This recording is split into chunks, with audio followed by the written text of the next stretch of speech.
La noche de 10 a 11 de mayo se convirtió en un sueño hecho realidad para los científicos que nos dedicamos al estudio del Sol y sus fenómenos asociados. Finalmente aconteció lo que habíamos estado esperando durante años, sobre todo en los periodos cuando el Sol está más activo. Nuestra estrella ofreció un espectáculo verdaderamente extraordinario. Entre el 8 y 9 de mayo, el Sol lanzó hacia la Tierra 4 paquetes de regalo en forma de eyecciones de masa coronal que hicieron que el cielo nocturno sobre casi la mitad del planeta brillara con colores vivos. No habíamos presenciado tan maravilla en más de 2 décadas.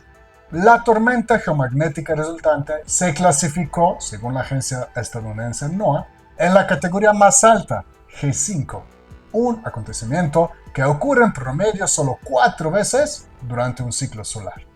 Las redes sociales se inundaron con una avalancha de fotografías espectaculares del firmamento nocturno, incluidas imágenes de los cielos teñidos de rojo desde lugares como Morelia, en el estado de Michoacán, México, que está situada a una latitud geográfica menor a 20 grados.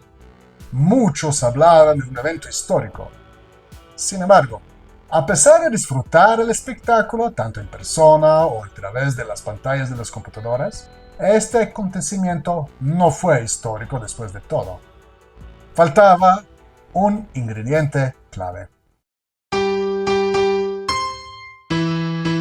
Blog solar. Para entender qué fue lo que ocurrió el fin de semana pasado, nos tenemos que familiarizar con ciertos términos. La expresión tormenta magnética fue acuñada por el científico alemán Alexander von Humboldt para describir las fluctuaciones rápidas, intensas y de corta duración en el campo magnético terrestre. Sin embargo, él no fue el primero en observar estas perturbaciones. Este mérito se le atribuye al relojero inglés George Graham, quien en 1725 detectó la primera tormenta geomagnética, y más tarde, en 1741, el astrónomo sueco Olaf Hjorter también presenció una de esas tormentas y predijo que esa noche el cielo se iluminaría con auroras boreales, lo cual ocurrió, y esta fue la primera predicción relacionada al clima espacial. Actualmente, al término tormenta magnética se le añade el prefijo geo, lo que enfatiza que se trata de cambios en el campo magnético de la Tierra. Estos eventos engloban dentro del concepto más amplio del clima espacial.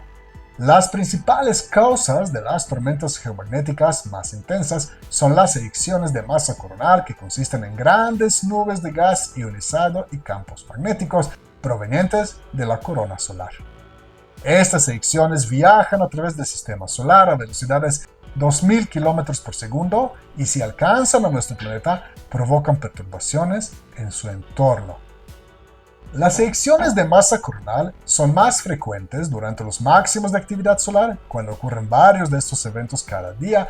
Por otro lado, durante los mínimos solares, en promedio solo ocurre una eyección de masa coronal por semana. Sin embargo, no todas las eyecciones de masa coronal van a generar tormentas geomagnéticas. El primer requisito para que esto ocurra es que la eyección se dirige hacia nuestro planeta y eventualmente lo alcance. El segundo requisito es que la eyección tenga una velocidad lo más alta posible. Y el tercer requisito es una configuración especial del campo magnético dentro de la eyecta. Y esa configuración debe de persistir durante los tiempos extendidos. Todavía no podemos determinar esta configuración magnética dentro de las eyectas a distancia, por lo cual es muy difícil predecir de antemano si una eyección de masa coronal causará una tormenta geomagnética y qué tan intensa va a ser esa. Existen 2 índices que utilizamos para medir la intensidad de las tormentas geomagnéticas. El primero se llama índice DST, con el cual realmente evaluamos el nivel promedio de fluctuaciones de la componente horizontal de campo magnético terrestre a nivel global. Este índice se basa en las mediciones tomadas por un grupo seleccionado de observatorios magnéticos que se ubican en latitudes geográficas bajas, entonces cerca del Ecuador. DST se expresa en las mismas unidades que el campo magnético, en nanoteslas, y durante los días quietos sus valores oscilan entre menos 20 y 20 nanoteslas. Durante una tormenta geomagnética, estos valores se tornan negativos y dependiendo de qué tal negativos se vuelven, las tormentas geomagnéticas se pueden clasificar como débiles, moderadas, intensas, severas y extremas. El otro índice relevante se llama Kp y también se basa en las mediciones del campo magnético terrestre. Durante los periodos de calma, su valor oscila entre 2 y 3, mientras que durante las tormentas geomagnéticas es más alto. La NOAA clasifica las tormentas geomagnéticas en 5 categorías con etiquetas G1 a G5. La categoría G1 corresponde a las tormentas más débiles con un valor de Kp de 5, mientras que para que sea clasificada como G5 se requiere un valor de Kp de 9 o más. Y en promedio, durante un ciclo de actividad solar de 11 años, ocurren alrededor de 1.700 tormentas geomagnéticas de clase G1 y solo 4 tormentas de clase G5. En la noche del 10 a 11 de mayo, el índice DST alcanzó un valor mínimo de menos 412 y el índice Kp fue de 9. Esto sitúa a esa tormenta geomagnética en la categoría de eventos extremos. Las últimas tormentas de una magnitud similar ocurrieron el 30 de octubre y el 20 de noviembre de 2003 con valores de DST de menos 383 y menos 422 nanoteslas respectivamente. En julio de 2000, durante la celebración del aniversario de la Revolución Francesa, una tormenta geomagnética causó que el índice de DST cayera a menos 301 nanotesla. Y durante una tormenta geomagnética de 1989, el índice DST alcanzó un valor de menos 589. Y en esta ocasión lo que pasó es que toda la provincia de Quebec en Canadá se quedó sin luz durante varias horas. Para las tormentas geomagnéticas anteriores a 1957, solo se puede estimar el índice de DST. Se estima que durante la tormenta geomagnética más intensa del siglo XX, que ocurrió en mayo de 1921, el índice de DST bajó a menos 907 nanoteslas, mientras que para el evento Carrington, que se considera la tormenta geomagnética más intensa de la era moderna, las estimaciones van hasta 1600 nanotesla. Mencionemos también que el mayor evento de eyección de masa coronal interplanetaria jamás registrado fue detectado por la sonda Stereo A en julio de 2012 y que afortunadamente no fue dirigido hacia la Tierra porque de otra forma hubiera causado una tormenta geomagnética con un índice de DST hasta 1150, algo parecido al evento de Carrington. Hablemos ahorita sobre las eyecciones de masa coronal. En las imágenes tomadas por los observatorios espaciales, las eyecciones de masa coronal suelen presentarse en una forma que es parecida a las bombillas clásicas. Cuando detectamos una de estas eyecciones mediante naves en la órbita alrededor de la Tierra, podemos decir que estas no van a causar tormentas geomagnéticas porque no se dirigen hacia nosotros. A medida que una eyección de masa coronal se aleja del Sol, su tamaño aumenta, su brillo disminuye, mientras que su forma más o menos se conserva. Por otro lado, las eyecciones de tipo halo, que en las imágenes se observan rodeando en gran medida al Sol, viajan a lo largo de la línea Sol-Tierra, ya sea directamente hacia nuestro planeta o alejándose de él, y pueden desencadenar tormentas geomagnéticas más intensas. Las eyecciones de masa coronal se originan en regiones solares con alta concentración de campo magnético, conocidas como regiones activas, que a menudo son visibles en la capa más externa de la atmósfera solar, la corona. En imágenes captadas en luz ultravioleta extrema, estas regiones destacan por encima de su entorno debido a su elevada temperatura. Las imágenes detalladas de estas formaciones revelan una estructura inusual en forma de numerosos bucles que evidencian la presencia de campos magnéticos. Las regiones activas son una especie de extensión de las manchas solares, que son las regiones oscuras en la fotosfera solar. El primero en observarlas de manera sistemática fue Galileo Galilei, sin embargo existen informes esporádicos sobre ellas desde tiempos más remotos. Las manchas solares son oscuras precisamente debido a la fuerte concentración de campo magnético en ellas que impide la transferencia de energía desde el interior del Sol hacia la superficie. Las eyecciones de masa coronal ocurren cuando se libera parte de la energía acumulada en el campo magnético de las manchas solares o de las regiones activas, y parte de esta energía se convierte en energía cinética de las eyecciones, que está relacionada con su velocidad. Las velocidades iniciales de los eyectas son muy variables. Algunas de ellas alcanzan solamente alrededor de 100 km por segundo, mientras que las más rápidas pueden acelerarse a los increíbles 3000 km por segundo. Esta es una velocidad que hasta ahora solo ha sido superada por un puñado de eyecciones. Las razones para eso aún no están completamente conocidas. En el espacio interplanetario, estas eyectas son detectadas por observatorios especializados que registran sus características. Ahí las llamamos eyecciones de masa coronal interplanetarias. Su velocidad varía según la distancia del Sol.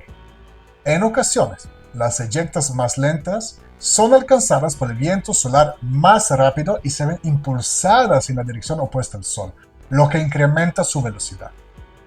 Por lo contrario, las eyecciones más rápidas experimentan un fenómeno inverso, ya que el viento solar actúa sobre ellas de manera análoga a la resistencia de aire sobre los objetos en movimiento en la Tierra, frenando su avance y reduciendo su velocidad. El límite de 3000 km por segundo cerca del Sol fue, por ejemplo, superado por una eyección de masa coronal en 2012 que no llegó a la Tierra. Cuando cruzó una distancia de una unidad astronómica, la velocidad del viento solar medida por la sonda Stereo A alcanzó un asombroso récord absoluto de 2246 km por segundo. Y esta eyección se tardó tan solo 18.6 horas para atravesar esta distancia. Para comparación, la eyección de masa coronal que causó el evento Carrington tardó un poco menos, 17.6 horas en llegar a la Tierra. Y las eyecciones asociadas con la tormenta geomagnética reciente tuvieron velocidades mucho menores cerca del Sol. Para las más veloces entre ellas, se registró una velocidad máxima de 1900 km por segundo. El tiempo transcurrido desde el primer estallido hasta su llegada a la Tierra, porque en el espacio interplanetario las 4 eyectas se fusionaron en uno solo, fue de 53 horas. La velocidad del viento solar cerca de la Tierra, medida por la sonda ACE, aumentó solamente a alrededor de 900 km por segundo. Las eyecciones de masa coronal más energéticas están asociadas con otro tipo de eventos en el Sol, las fulguraciones solares. Estos son fenómenos repentinos y de corta duración, de unas cuantas horas, en los que una parte del Sol brilla mucho más intensamente que su entorno. En 1859, el astrónomo británico Richard Carrington fue el primero en detectar una fulguración solar en la historia, mientras observaba manchas solares desde su observatorio casero. Durante las fulguraciones solares se libera una enorme cantidad de energía electromagnética en todo el espectro, desde ondas de radio hasta luz visible y rayos X. Especialmente la luz de rayos X puede aumentar drásticamente la ionización de ciertas capas de la ionosfera, lo cual puede afectar la propagación de las ondas de radio, lo cual, por otro lado, resulta en un empeoramiento o interrupción de estas señales. Las fulguraciones solares se clasifican según su intensidad en rayos X, que son medidas por los satélites GOES. Se clasifican en clases A, B, C, M y X, y cada una de esta clase tiene 10 subclases numeradas del 0 a 9, y la excepción es la clase X, cuyas subclases no tienen un límite superior. En promedio, Las fulguraciones de clase M1 ocurren unas 2000 veces durante un ciclo solar, mientras que las clases X1 ocurren solo 8 veces en el mismo periodo. La fulguración más intensa registrada hasta la fecha fue clasificada como X45 y tuvo lugar el 28 de octubre de 2003, acompañando la tormenta geomagnética ya mencionada. Fue tan poderosa que saturó incluso los detectores de la misión GOES. La fulguración asociada con la acción de julio de 2012 fue clasificada algo sorprendentemente como X2.5, mientras que las estimaciones para fulguración que acompañó al evento Carrington oscilan entre X45 y X80. La fulguración más intensa relacionada con la reciente tormenta geomagnética fue de X5.8. Existen evidencias de fulguraciones en el pasado mucho más distante que acompañaron a los llamados eventos Miyake. La fulguración de 774 se estimó en X285 con una incertidumbre de 140, lo que indica una actividad solar realmente asombrosa. Mucho hemos escuchado hablar sobre las luces polares auroras boreales. Estas son una de las manifestaciones más hermosas del clima espacial, y aunque se puede aparecer incluso durante los periodos de baja actividad solar, su presencia es más frecuente cuando el Sol es más activo y son más intensas durante las tormentas geomagnéticas. Las auroras ocurren debido a la entrada de partículas cargadas del viento solar en la atmósfera terrestre. Estas partículas chocan con los átomos y moléculas de oxígeno y nitrógeno, provocando que éstas emiten luz. Aunque llevan la palabra polar en su nombre, las luces polares no aparecen directamente sobre los polos. El capitán John Franklin descubrió que su frecuencia realmente disminuye cerca de los polos terrestres. De hecho, estas luces se manifiestan a lo largo de dos óvalos aurorales que rodean los polos magnéticos terrestres, y durante las tormentas geomagnéticas, tanto su tamaño como su grosor aumentan considerablemente. Si nos encontramos debajo del óvalo auroral, vemos que las auroras aparecen directamente encima de nosotros en el cenit. Sin embargo, es posible observar las luces polares desde otros lugares, ya que su visibilidad depende de la altitud en la que se produzcan. Las luces polares se presentan a una variedad de colores y a diferentes altitudes. A una altura de aproximadamente 100 kilómetros, las partículas de viento solar chocan con moléculas de nitrógeno, que entonces emite luz violeta. A la altura de 120 a 200 kilómetros, las partículas neutras de oxígeno emiten luz intensa verde, mientras que las luces polares rojas pueden formarse hasta 250 kilómetros sobre la superficie terrestre. Si nos encontramos a una altitud de 250 kilómetros, el horizonte se encuentra a una distancia de aproximadamente 1800 kilómetros, mientras que la distancia sobre la superficie entre ambos lugares es un poco más de 1600 kilómetros. Y esta es la máxima distancia a la que podemos observar las auroras. Y en este hecho radica la razón por la cual en México se apreció la aurora de color rojo, ya que esta se forma en la parte más alta de la atmósfera y se puede observar desde la mayor distancia. Por lo tanto, las auroras observadas en Morelia tuvieron que formarse en los cielos del norte de Texas, Estados Unidos. Cabe mencionar que el término popular aurora boreal fue acuñado por Galileo Galileo en 1609. La palabra aurora proviene del nombre de la diosa romana de amanecer, Aurora, y la palabra boreal proviene del nombre del dios griego del viento del norte, Bóreas. El capitán James Cook en el siglo XVIII fue el primero a informar sobre la aparición de las auroras polares en el hemisferio sur, que hoy llamamos auroras australis. La palabra australis proviene del nombre del dios romano del viento del sur, Auster. Vamos a resumir lo que sabemos del evento reciente y ponerlo en el contexto. La eyección de masa coronal interplanetaria de mayo Comenzó su trayectoria hacia la Tierra con una velocidad inicial de 1950 km por segundo, pero su velocidad a una unidad astronómica ya disminuyó a 900 km por segundo. La máxima intensidad de campo magnético fue de aproximadamente 70-80 nanotesla, y esta configuración duró como 23 horas. Si lo comparamos con el evento de 2012, vemos que aquel evento empezó con una velocidad inicial de 3100 km por segundo, pero que a una unidad astronómica todavía su velocidad alcanzaba 2246 km por segundo, y que la intensidad del campo magnético en aquel evento fue de 109 nanotesla. El evento del 2012 fue en todos los aspectos más extremos que el evento del mayo de este año. Lo que destaca mucho es su velocidad alta a una unidad astronómica.